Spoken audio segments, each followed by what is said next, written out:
시청자 여러분 안녕하십니까? VOA 뉴스투데이 시작합니다.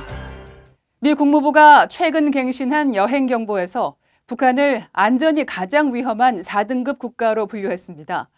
국제신용보험업체 등 민간기관들도 북한을 여행과 사업 환경이 가장 위험한 국가 등급에 올렸습니다. 김영권 기자가 보도합니다. 국무부는 이달 초 갱신한 여행경보에서 북한은 체포와 장기 구금될 심각한 위험 때문에 여행하지 말아야 한다며 가장 위험한 4등급으로 다시 분류했습니다. 4단계는 미국인의 생명을 위협하는 위험이 가장 큰 나라로 위급한 상황이 발생해도 미국 정부의 지원이 쉽지 않은 나라들을 말합니다. 국무부가 4단계로 분류한 나라는 북한을 비롯해 이란과 시리아 등 13개 국가입니다.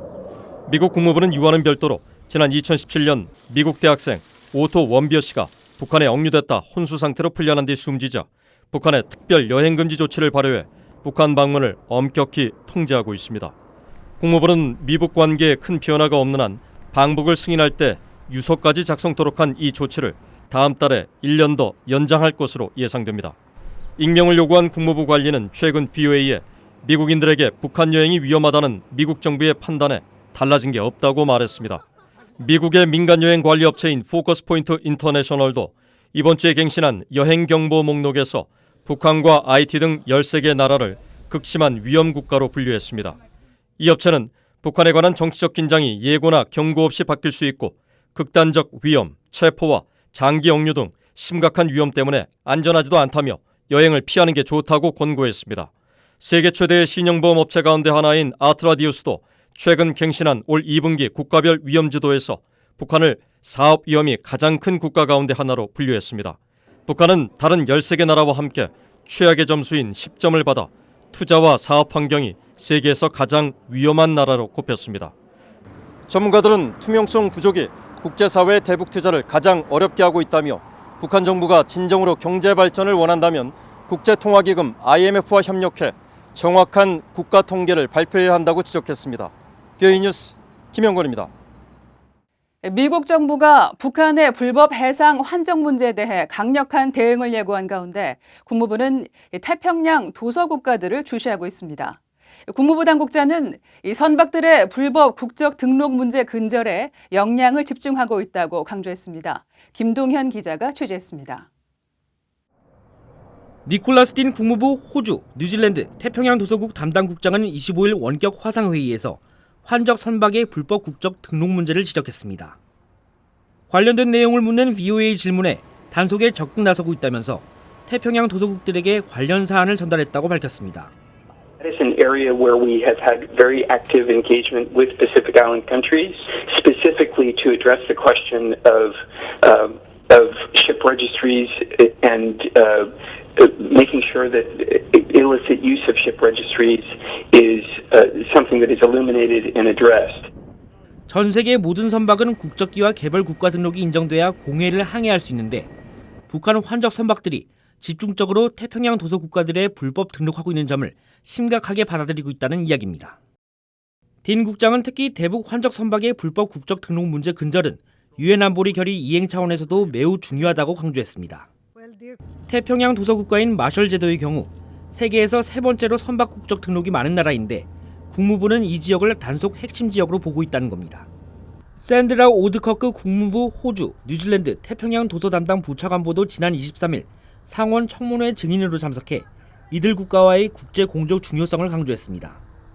특히 이들 국가의 불법 국적 등록 문제를 환기한 결과 최소 한 척의 북한 선박 등록을 취소하는 성과를 냈다고 보고했습니다. 앞서 지난달 4일 안드레아 톰슨 미 국무부 군축 국제안보 담당 차관은 선박 간 환적물은 북핵의 자금줄이라며 단속 강화를 시사한 바 있습니다. Whether it's coal and petroleum products or luxury goods getting to Chairman Kim's regime, it doesn't go to the people of North Korea. It goes to the regime and in turn goes to his nuclear program and his missile programs. 국무부는 또 북한의 대북 제재 위반 활동 제보에 최대 500만 달러의 포상금까지 내걸었습니다. 미 해양경비대 대규모 기동부대의 증편을 예고하는 등 불법 환적에 대한 단속을 한층 강화하고 있습니다. VOA 뉴스 김동윤입니다. 북한이 지난 25일 발사한 단거리 탄도미사일은 영내 미군 기지를 공격하고 미군의 추가 공격을 억제하는 데 유용한 기술 형태를 갖췄다는 분석이 나왔습니다. 제프리 루이스 미들버리 국제학연구소 동아시아 비확산 프로그램 소장은 VOA에 북한의 이번 미사일은 레이더 포착이 어려운 고도 때문에 미국 미사일 방어망에 한국, 일본 방어가 한층 어려워졌다며 이같이 지적했습니다. 그러면서 전쟁 발발 첫날 상당한 규모의 핵무기로 한국과 일본 주둔 미군을 공격하는 게 북한의 목적이라며 이를 위해 북한은 한국과 일본을 공격할 수 있는 단거리와 중거리 미사일 두 종류를 개발해야 한다고 분석했습니다. 이어 북한의 이번 미사일이 지난 5월 때 것과 비교해 새로운 형태라고 확신하기는 이르다면서 두 번째 발사된 미사일의 사거리는 예상보다 훨씬 길어 분석을 위한 구체적인 사진 증거와 정보들을 기다리고 있다고 말했습니다. 북한이 중국의 관영 매체를 통해 북한 관광 사업을 대대적으로 홍보했습니다. 내용을 보면 아직 열악한 이동통신이나 인터넷 등의 관광시설들이 드러나는데 북한은 관계 복원을 계기로 중국 기업들의 투자를 공개적으로 요청하고 있습니다. 김영규 기자가 보도합니다. 중국의 관영신화통신은 북한의 국가관광총국 김춘희 관광국장에 대한 인터뷰 기사를 크게 보도했습니다. 김 국장은 북한이 외국 관광객들에 대한 서비스를 강화할 것이며 특히 통신 분야에서 이동통신 로밍 서비스와 호텔 내 무선 인터넷 서비스를 이른 시일 안에 제공하도록 노력하겠다고 강조했습니다. 또 북한의 열악한 사회 기반 시설 등이 개선될 여지가 많다면서 북한 정부는 중국 기업인들이 북한의 호텔이나 관광지, 사회 기반 시설 등에 대한 투자를 환영하며 투자 기업에게는 혜택을 줄 것이라고 설명했습니다. 이 보도는 중국 관영신화통신 취재진이 지난 24일 직접 평양에서 인터뷰를 한 뒤 크게 나와 5차례에 걸친 북중 정상회담 이후 달라진 중국의 북한 지원의 단면으로 해석됐습니다. 실제로 북중 간 교류가 활발해지면서 중국 언론은 지난주 북한 함경북도의 농업 대표단이 흑룡강성의 수이화시를 방문해 옥수수 개발회사와 농업단지 등을 시찰한 내용을 보도했습니다. 지난 5월엔 평양과학기술대학에 북한 최초로 중국어 능력 시험인 한어 수평고시 시험센터가 설립되는 등 양국 교류는 교육 분야로도 확대되고 있습니다. 북한의 핵미사일 도발에 따른 유엔의 대북 제재는 여전히 유효하지만 이를 피한 중국의 지원은 뚜렷하다는 분석이 나옵니다. That's just a clear indication that that China doesn't take sanctions seriously. It's maintaining good links with North Korea. China has a fair amount of confidence that it can manage North Korea. 중국이 대미 외교 정책을 펼치는 데 있어 북한을 이용한다는 주장도 있습니다. You know, the United States has tried so many different ways of separating China and North Korea. It's very difficult to do that because the Chinese see the North Koreans as useful for the furtherance of Chinese foreign policy. 전문가들은 미국과의 무역 갈등이 해결기미 없이 지속되는 상황에서 제재 적용을 피할 수 있는 분야를 중심으로 북중 간 교류는 더 확대될 것으로 예상했습니다. VOA 뉴스 김현교입니다.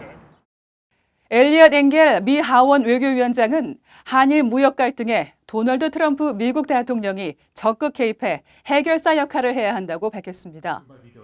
엥겔 위원장은 VOA와의 인터뷰에서 트럼프 대통령이 북한 문제에 정상급 외교전을 벌이는 것처럼 한일 갈등에도 그런 힘을 발휘해야 한다고 말했습니다. 엥겔 위원장은 또 한국과 일본은 아시아에서 가장 중요한 미국의 동맹국들이라며 한일 갈등은 양국은 물론 미국의 국익에도 도움이 되지 않는다고 지적했습니다. 또 한일 갈등과 관련해 자신은 어느 한쪽 편을 들고 싶지 않다면서도 상대가 누구이든 미국은 동맹 강화를 위해서라면 모든 것을 해야 한다고 본다고 말했습니다. 미국의 의학저널 메디슨이 대북 경제 제재 이후 북한의 의료 학술지인 조선의학에 실린 논문들의 성격이 크게 변했다고 밝혔습니다. 의학저널 메디슨은 7월호를 통해 국제사회의 대북 경제 제재 전인 2000년에서 2005년 사이에는 약물 치료와 수술 주제로 한 논문이 34%였지만 제재 이후인 2010년에서 2015년엔 21%로 줄었고 반면 대한치료법 연구 비중이 7%에서 57%로 크게 늘었다고 분석했습니다. 연구진은 또 식량 부족으로 인한 북한의 대기근 시절에도 비슷한 추세가 나타났다며 이러한 지표는 북한의 보건의료 체계가 악화됐다는 점을 간접적으로 보여준다고 분석했습니다. 이상으로 VOA 뉴스투데이 마칩니다. 시청해주신 여러분 고맙습니다.